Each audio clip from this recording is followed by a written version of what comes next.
wabarakatuh. Nah, baik, berjumpa dengan saya Siti Syarifah, NIM D 2019-3115. Nah, di sini saya akan membahas tentang bimbingan karir di dunia kerja. Nah, sebelum itu alangkah baiknya jika kita mengenal dulu tentang definisi bimbingan, konseling, dan juga karir. Nah, baik, langsung pada pembahasan yang pertama, yakni mengenai tentang pengertian bimbingan. Bimbingan adalah suatu proses pemberian bantuan kepada seseorang agar seseorang tersebut dapat memahami dirinya dan juga dapat memahami orang lain. Nah, intinya di situ bimbingan itu adalah bagaimana sih caranya seseorang itu dapat memahami dirinya sendiri dan juga dapat memahami orang lain. Nah, maksudnya pemberian di situ bukanlah pemberian secara material seperti uang, seperti beras dan lain sebagainya. Nah, namun yang dimaksud dengan pemberian tersebut adalah suatu pemberian yang bersifat menunjang diri seseorang tersebut agar tercipta suatu karakteristik dalam diri seorang tersebut, maksudnya suatu jati diri seorang tersebut. Nah, intinya di situ sehingga seorang tersebut itu dapat memecahkan masalahnya sendiri, seperti itu.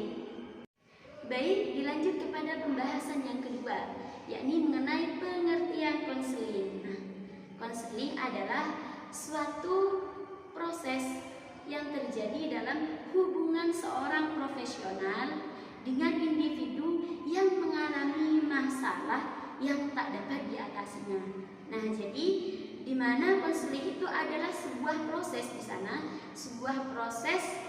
di sana ada hubungan, yakni di mana suatu proses tersebut adalah yang menghubungkan, berarti di situ ada hubungan antara seorang profesional atau seorang ahli di sana atau seorang yang berpengalaman di sana dengan seorang individu yang mengalami masalah. Nah, di mana seorang individu yang mengalami masalah tersebut dia tidak bisa mengatasi masalahnya. Nah, maka datanglah seorang yang mengalami masalah tersebut kepada seorang yang profesional tersebut. Nah, sehingga proses hubungan antara mereka berdua itu dinamakan dengan konseling untuk mengatasi masalahnya dan mencari jalan keluar masalah.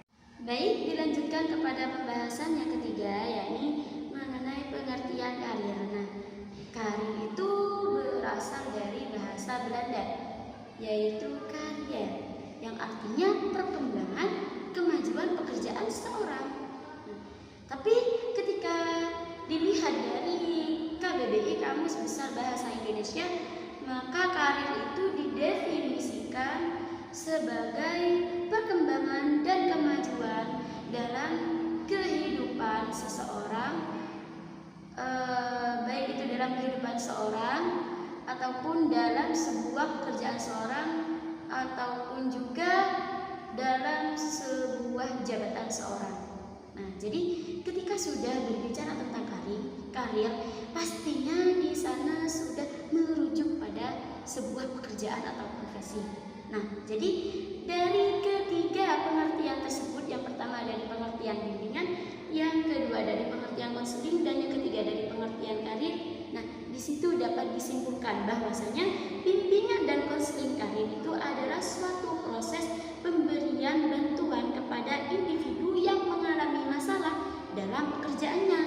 Nah, baik seorang itu sudah berada dalam pekerjaannya ataupun masih dalam proses untuk masuk ke dunia karir atau dunia pekerjaannya. Nah, baik, kita lanjut lagi kepada pembahasan yang selanjutnya. Barusan kita sudah membahas mengenai definisi tentang bimbingan, konseling, dan karir. Nah, jadi kita lanjut kepada pembahasan peran konseling di dunia kerja. Nah, jadi proses bimbingan dan konseling dalam dunia kerja itu sangat-sangatlah penting. Nah, mengapa demikian? Nah, baik, yang pertama adalah agar masalah-masalah yang ada dalam diri seseorang di tempat kerja pekerjaan tersebut menjadi terpecahkan sehingga terciptalah keamanan. Yang kedua, yakni proses bimbingan dan konseling itu juga dibutuhkan. Nah, untuk apa? Guna untuk meningkatkan kinerja karyawan. Nah, hal ini dikarenakan posisi karyawan dalam perusahaan sangatlah penting. Nah, di mana karyawan itu dipandang sebagai salah satu modal dalam perusahaan tersebut. Nah, sehingga kualitas karyawan itu harus terus selalu diperhatikan. Nah, karena salah satu yang memengaruhi kualitas karyawan adalah interaksi mereka atau interaksi karyawan tersebut dengan pekerjaannya. Nah, jika interaksi yang terjadi itu tidak sejalan atau tidak sesuai, maka di situ yang akan menimbulkan sebuah permasalahan. Nah, masalah tersebut dapat diatasi dan diselesaikan dengan melakukan konseling kerja. Nah, yakni konseling kerja itu yang bertujuan untuk memberikan wawasan dalam pemecahan masalah yang sedang dihadapi oleh karyawan-karyawan tersebut. Baik, mungkin cuma itu yang dapat saya sampaikan. Apabila ada kesalahan atau tutur kata yang kurang berkenan, saya mohon maaf yang tiada batas. Billahi taufiq wal hidayah. Akhirul kalam. Assalamualaikum warahmatullahi wabarakatuh.